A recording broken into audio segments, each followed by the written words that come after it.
तुला असा प्रश्न विचारण्याची हिची हिंमतच कशी झाली? कारण असा प्रश्न ती तेव्हाच विचारू शकते जेव्हा तिला काहीतरी माहिती आहे. नवीन राजकीय समीकरण जुळतात असं कानावर आले.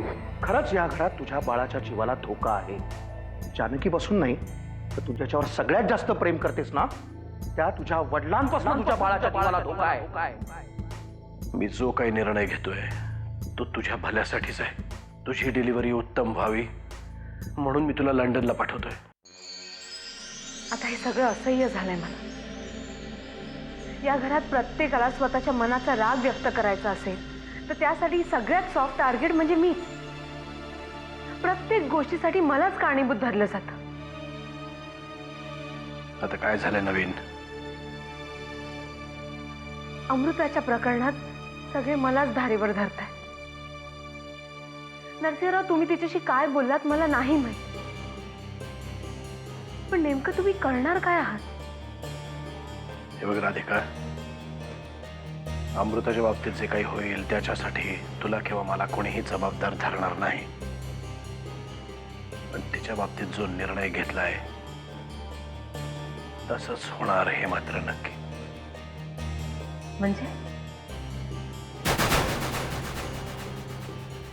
म्हणजे अमृताचं अबॉर्शन होणार हे नक्की? 100%. तेही लंडनला. पण अमृता लंडनला जायला तयार होईल? होईल. कारण माझ्या इतका तिच्या भविष्याचा विचार दुसरं कोणीही करू शकत नाही. पण जर कधी तिला कळलं की आर्यनच्या रागापोटी तुम्ही... आर्यनचा राग एवढं एकच कारण नाहीये. तिच्या भविष्याचा विचारही आहे त्यामागे. अमृता फक्त 23 वर्षांची आहे, विधवा, एका मुलाची आई. अशा परिस्थितीत कोण करेल तिच्याशी लग्न? हा सगळा विचार आहे या निर्णयामागे. पण तिला लंडनला नेऊन तुम्ही करणार तरी काय? लंडनमध्ये एका मोठ्या हॉस्पिटलमध्ये तिला ऍडमिट करणार आहे. तिथले डॉक्टर्स जे करावं लागेल ते करतील. त्यानंतर तिचं काउन्सिलिंग करतील, समजावतील. अमृता 1-2 दिवस रडेल, ओरडेल, पण तिसऱ्या दिवशी तिला परिस्थितीला सामोरं जावंच लागेल. खरंच बरोबर आहे तुमचं. या वयात अमृताचं आई होणं योग्य नाही. आणि तुम्ही ज्या पद्धतीने सगळं हाताळताय ना त्यामुळे माणसंही तुटणार नाहीत. कारण मी कितीही मोठा राजकारणी असलो तरी त्याआधी एक बाप आहे.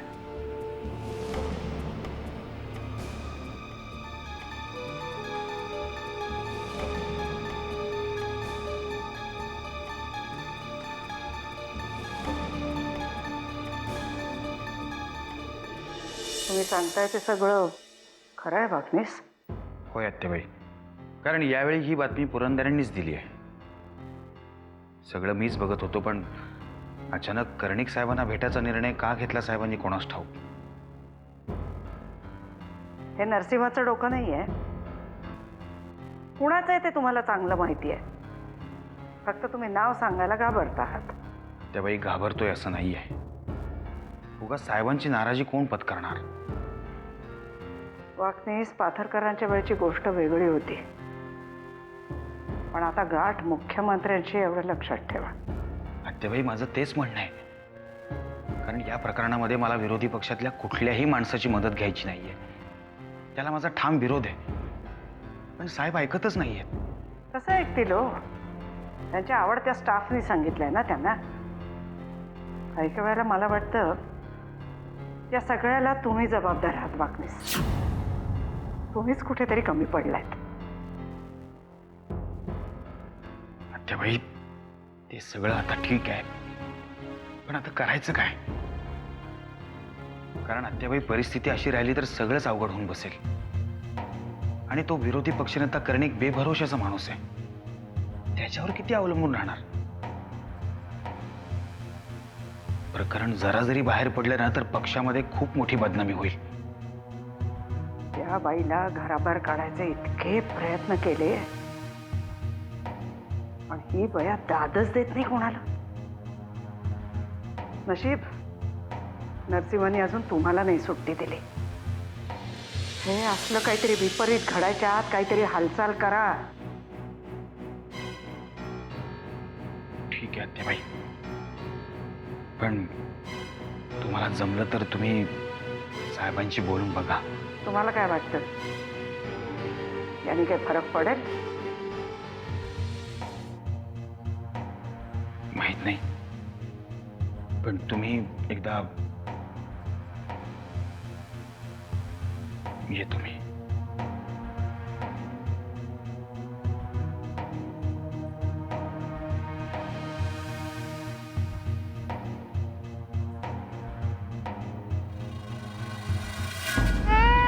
हे बघ चिऊ चिऊ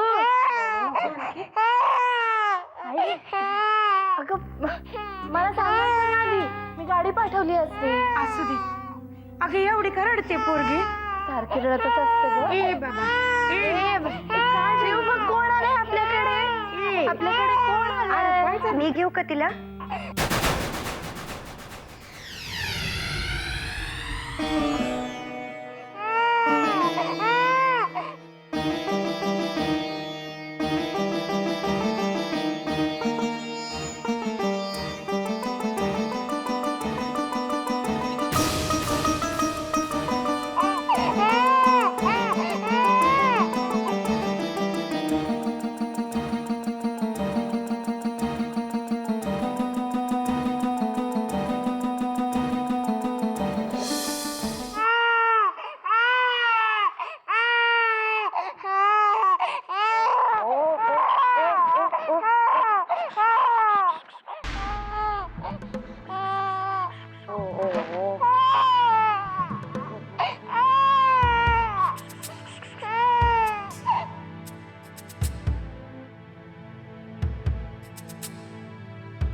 अगं मी म्हटलं होतं ना तुला, आपल्या शेजारच्या गावातली पोरगी म्हणून.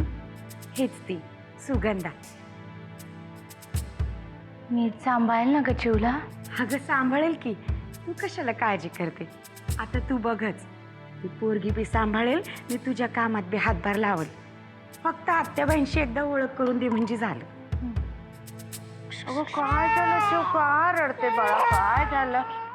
रखमाबाई तुम्ही कधी आलात? बरे आहेत ना?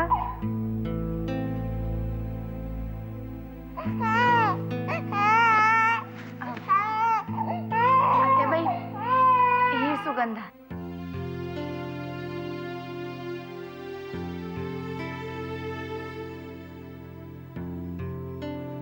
तुम्हाला म्हटलं होतं ना गावाहून येणार आहे, तेच ही. काय ग, राशील ना आमच्याकडे? राहीन की. लय भारी आहे तुमचं घर.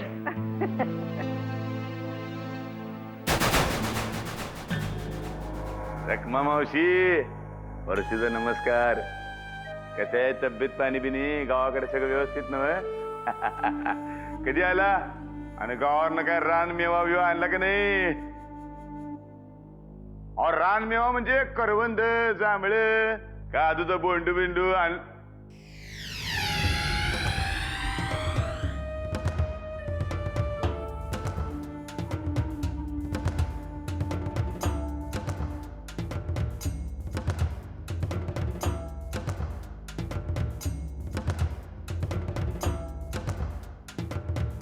या कोण? नवीन पाहुणी? चिऊची काळजी घेण्यासाठी आणलंय तिला. सुगंधा नाव आहे तिचं. अरे वा वा, तरीच म्हणलं आजपर्यंत आला सुगंध. गावावरनं कोणी बी आलं की नाही मला लगेच कळते, कारण गावच्या मातीचा वास असतोय त्या माणसाला. बघा बघा बघा माझी पोरगी कशी खेळते त्यांच्याकडे. लय खुश दिसते. चू आवडली का पाहुणी? आवडली आवडली म्हणते. कुठे बाहेर जात होतात का? काय म्हणलं? बाहेर जात होतात का कुठं? बाहेरच चाललो होतो, पण आता म्हणलं रद्द करून टाकू. काय एवढ्या गावावरनं रखमा मावशी आले, घरात राहायला पाहिजे. अडल्या नडल्याला लागणार नाही का पुरुष माणूस एखादा हवा घरात. हाय बरं का मी.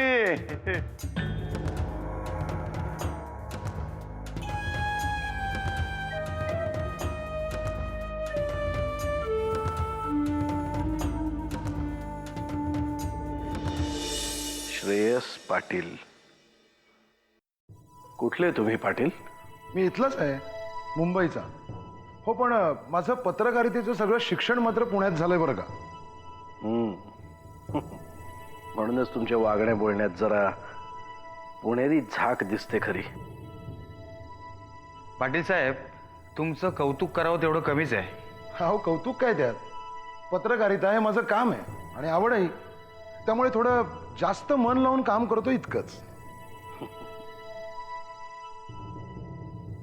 हे मुख्यमंत्र्यांचं प्रकरण तुम्ही जरा जास्तच मन लावून हाताळलंय ते कळतं. छान आहे तुमची काम करण्याची पद्धत. म्हणजे असेच काम करत राहिलात तर खूप पुढे जाल नक्की. धन्यवाद साहेब. वाकनीस तुमच्याविषयी बरंच काही सांगत होते. तुम्ही खूप धडाडीचे आहात वगैरे. चांगलं आहे. फक्त सगळ्यात महत्वाचं म्हणजे हे लोखंड गैरव्यवहाराचं प्रकरण जरा लावून धरा. आणि काही मदत लागलीच तर सांगा मला. हा?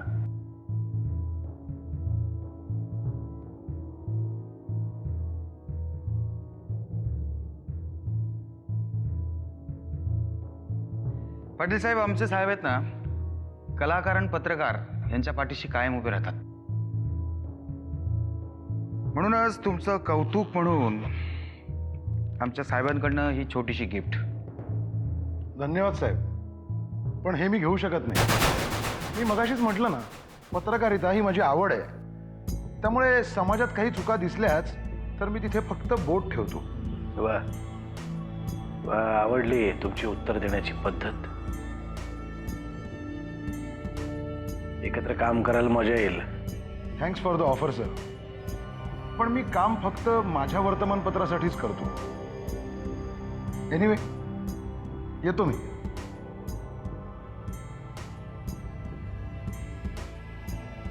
वाकनीस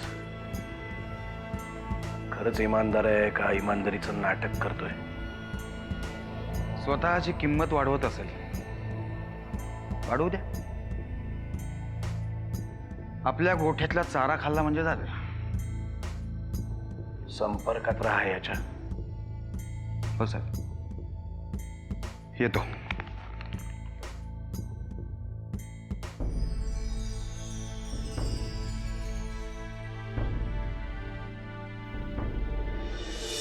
जानकी, घरात समजा ठीक आहे ना बघ?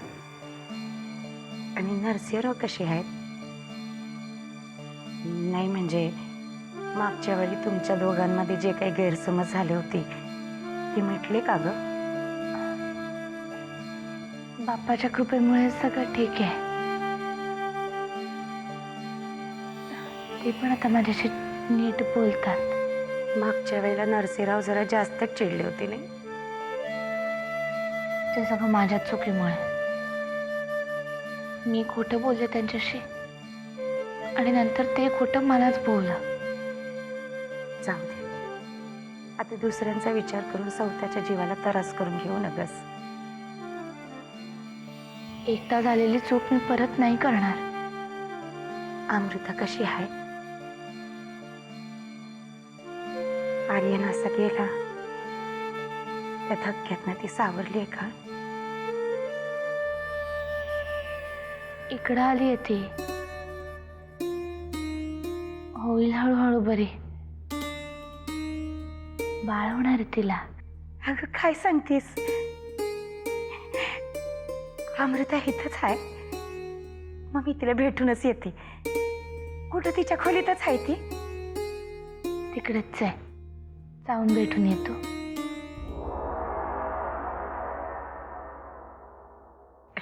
नमस्कार.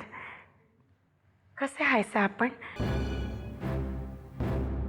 नाही म्हणजे जानकी सांगत होते की आता समजा ठीक मागच्या वेळी एवढा अपमान करून सुद्धा परत आलातच का तुम्ही?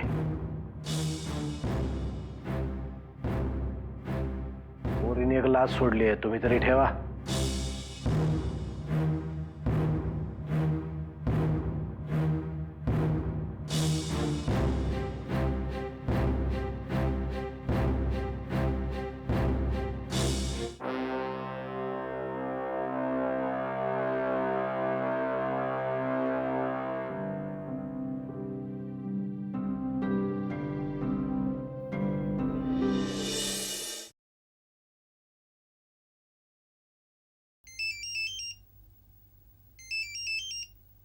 हॅलो, कोण बोलतोय? आपण पत्रकार श्रेयस पाटील बोलताय ना? हो, मीच बोलतोय. हे बघा, जरा पटापट बोला, मी घाईत आहे थोडा. मी तुम्हाला जी बातमी सांगणार आहे त्यासाठी तुम्ही आपणहून वेळ काढाल. कसली बातमी? हे बघा मिस्टर, असे दिवसाला 100 फोन मला येत असतात, मग त्यामुळे माझा वेळ वाया घालू नका. मी जी बातमी सांगणार आहे ना त्या बातमीचं नाव आहे नरसिंह किल्लेदार. बोला, आहे का वेळ? आपण कधी आणि कुठे भेटायचं? क्या बात आहे. याला म्हणतात हाडाचा पत्रकार. म्हणजे हाड दिसल्याशिवाय जीभ बाहेर काढतच नाही. तुम्ही अजून मला भेटायची वेळ नाही सांगितली. आज, आत्ता, या इथे. मागे वळून बघा. पीछे मुड़.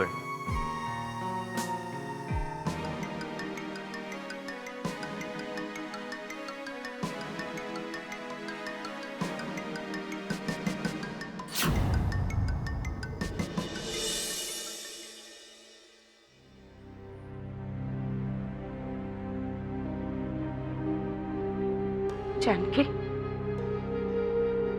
का उगा खोटं बोललीस माझ्याशी? फोनवर तर अगदी हसत हसत बोलायचीस. मला असं वाटायचं की घरात समजा ठीक चाललंय म्हणून. कसं सांगू तुला? मी एकदा केलेली चूक मला आयुष्यभर भोगावी लागणार आहे. कसं पटवून देऊ यांना? काय बी पटवून द्यायची गरज नाही. उगा आणखीन चुका होतील तुझ्या हातून. अगं, येळ हेच समद्यावरती औषध असतं. यांचा राग माझ्यावर आहे ना, पण ते तुला का बोलतात?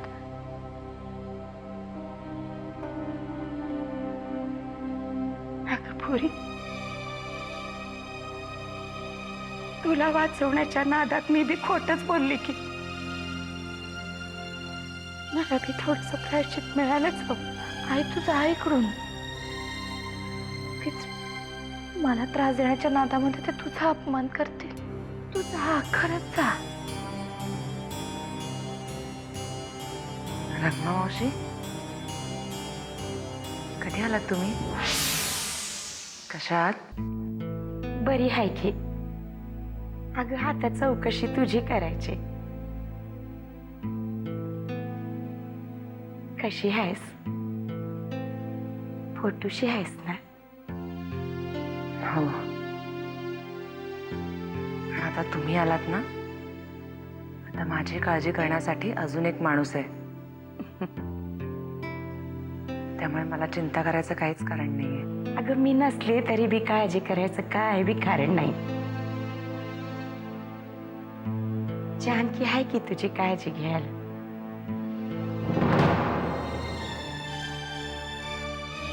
जानकी? कोण जानकी?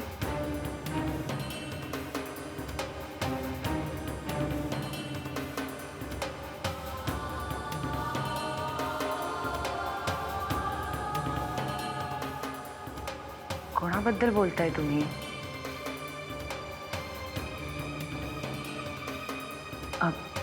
रखमा मावशी, तुम्ही असं करा, इथलं सगळं आटपलं ना की माझ्या खोलीत या, आपण निवांत गप्पा मारू.